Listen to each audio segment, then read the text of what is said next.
RCB के जश्न में मची भगदड़ पर सुनक ने जताया दुख। सुरक्षित इटली के लिए यूपी मॉडल अपना रही मेलोनी। हर 5 दिन पर एक परमाणु बम बना रहा चीन। ट्रंप को मोबाइल फोन नहीं चलाने दे रहे CIA और FBI।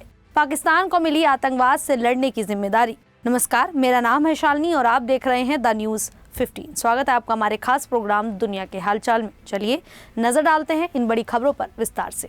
रॉयल चैलेंजर्स बेंगलुरु की IPL 2025 में जीत के जश्न के दौरान बेंगलुरु के चिन्नास्वामी स्टेडियम के पास मची भगदड़ में जिसमें 11 लोगों की मौत और 33 लोग घायल हो गए हैं, इस पर अब विदेशी नेताओं और मीडिया की प्रतिक्रिया सामने आ रही है। पूर्व ब्रिटिश प्रधानमंत्री ऋषि सुनक ने अपनी पत्नी अक्षता मूर्ति के साथ एक्स पर शोक व्यक्त किया, जिसमें उन्होंने लिखा है, हमने कल आपकी जीत का जश्न मनाया और आज हम आपके साथ शोक मना रहे हैं। रॉयटर्स ने इस घटना को कवर करते हुए बताया कि भारी भीड़ के कारण यहां हादसा हुआ और स्थानीय प्रशासन की खराब योजना को जिम्मेदार ठहराया गया और वहीं स्टैम्पेड जैसी स्थिति बताई गई है। BCCI सचिव देवजीत सैकिया के बयान को गलत करार दिया गया। यह लोकप्रियता का नकारात्मक पहलू बताया गया। वहीं ये भी कहा जा रहा है कि आयोजकों को बेहतर योजना बनानी चाहिए थी। इस त्रासदी ने क्रिकेट समुदाय का ध्यान खींचा और RCB विराट कोहली और कर्नाटक के मुख्यमंत्री सिद्धारमैया ने शोक जताया। आयोजकों और पुलिस की भीड़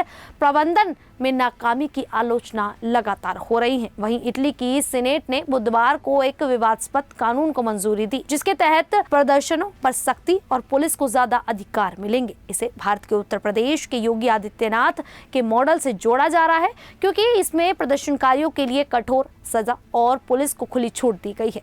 मानवाधिकार संगठन इस कानून का विरोध कर रहे हैं। प्रधानमंत्री जॉर्जिया मेलोनी की दक्षिणपंथी सरकार द्वारा लाए गए इस सुरक्षा डिग्री को निचले सदन के बाद सीनेट में 109 से 69 वोटों से पास किया गया। यह कानून संपत्ति को नुकसान, तोड़फोड़ और हिंसक प्रदर्शनों के लिए सख्त सजा देता है। पुलिस को व्यापक अधिकार मिलेगा और खुफिया एजेंटों को राष्ट्रीय सुरक्षा के लिए कुछ अपराधों की छूट दी गई। कानून में पुलिस अधिकारियों को ड्यूटी के दौरान घायल करने वालों के खिलाफ सजा और जांच में शामिल अधिकारियों के लिए 10,000 यूरो तक की कानूनी फीस का प्रावधान है। मेलोनी ने इसे नागरिकों और पुलिस की सुरक्षा के लिए जरूरी बताया। इसके अलावा जेलों और प्रवासी केंद्रों में दंगों के लिए सजा बढ़ाई गई है। जेब कतरों और जेल से बचने के लिए गर्भावस्था का दावा करने वालों के लिए भी नए नियम है। मेलोनी इसे सुरक्षित इटली का वादा मानती हैं, लेकिन मानवाधिकार संगठन इसे नागरिक स्वतंत्रता और विरोध के अधिकार पर हमला बता रहे हैं। वहीं दुनिया भर के देश अपनी परमाणु शक्ति बढ़ा रहे हैं। एक जापानी थिंक टैंक के अनुसार 9 देश के पास 9,600 से ज्यादा परमाणु हथियार हैं, जो पिछले साल से थोड़ा ज्यादा है। रूस, अमेरिका और चीन सबसे ज्यादा परमाणु हथियार वाले देश हैं। इस साल परमाणु हथियार के पहले इस्तेमाल के 80 साल पूरे हो रहे हैं। दूसरे विश्व युद्ध के बाद से परमाणु हथियार का इस्तेमाल नहीं हुआ, लेकिन भारत और पाकिस्तान के बीच हाल की गोलीबारी ने खतरे को बढ़ाया।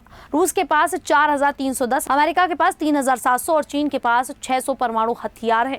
चीन ने 5 साल में 360 नए हथियार जोड़े, जो सबसे तेज वृद्धि है। ये भारत के लिए चिंता का विषय है, क्योंकि दोनों देशों में कई विवाद है। चीनी राष्ट्रपति शी जिनपिंग ने परमाणु शक्ति बढ़ाने का आदेश दिया, लेकिन साथ ही रूस और अमेरिका से निरस्तीकरण की मांग की। रूस, अमेरिका, चीन के अलावा France, United kingdom, Israel, Bharat, Pakistan और उत्तर कोरिया के पास भी परमाणु हथियार है। उत्तर कोरिया भी तेजी से हथियार बढ़ा रहा है, जिससे अमेरिका और यूरोप चिंतित हैं। वहीं डोनाल्ड ट्रंप के दोबारा अमेरिकी राष्ट्रपति बनने के बाद से खुफिया और सुरक्षा एजेंसियां परेशान हैं। वजह है ट्रंप का बार बार पर्सनल मोबाइल फोन का इस्तेमाल। ट्रंप सुरक्षित लाइन के बजाय अपने मोबाइल से बात करते हैं, चाहे वो अमेरिका में हो या विदेश में। CIA और FBI ने ट्रंप से कहा था कि वो पर्सनल फोन की जगह सुरक्षित लाइन का इस्तेमाल करें, लेकिन ट्रंप उनकी बात नहीं मान रहे हैं। वो परिवार, दोस्तों, सांसदों, मंत्रियों, विदेश नेताओं, बिजनेसमैन, सेलिब्रिटी और पत्रकारों से मोबाइल पर ही बात करते हैं।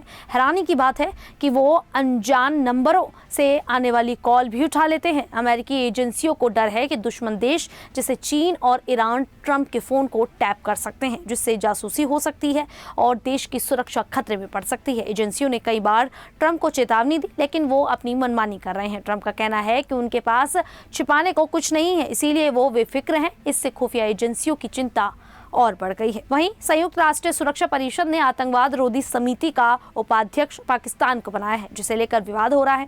यह समिति 2001 के 9/11 हमले के बाद बनी थी। जो आतंकवाद के खिलाफ यूएन के फैसलों को लागू करती है, जिसमें 15 सदस्य देश शामिल हैं, जैसे अमेरिका, ब्रिटेन, चीन और फ्रांस। यह समिति आतंकी संगठनों और नेताओं पर प्रतिबंधों की निगरानी भी करती है। पाकिस्तान को तालिबान पर लगे प्रतिबंधों की निगरानी और यूएन प्रतिबंधों से जुड़े एक कार्यकारी समूह का उपाध्यक्ष बनाया गया है। लेकिन यह विडंबना है क्योंकि पाकिस्तान में ही लश्कर-ए-तैयबा, हाफिज सईद, जैश-ए-मोहम्मद और मसूद अजहर जैसे यूएन द्वारा प्रतिबंधित आतंकी और संगठन खुलेआम सक्रिय हैं। ये भारत के खिलाफ आतंकी साजिशें रचते हैं। पहलगाम हमले के दौरान यूएन की बंद कमरे की बैठक में पाकिस्तान ने चीन की मदद से लश्कर का कथित मुखौटा संगठन का नाम हटवाने की चाल चली थी। भारत और कई देश पाकिस्तान को आतंकवाद का समर्थक मानते हैं, फिर भी यूएन का ये फैसला सवाल उठाता है। खैर, यूएन के इस फैसले को लेकर आप लोगों की क्या राय है, आप हमें कमेंट करके जरूर बताइएगा। फिलहाल अभी के लिए इतना ही, फिर हाजिर होंगे ऐसी ही देश और दुनिया से जुड़ी बड़ी खबरों के साथ। तब तक के लिए देखते रहिए द न्यूज़ 15।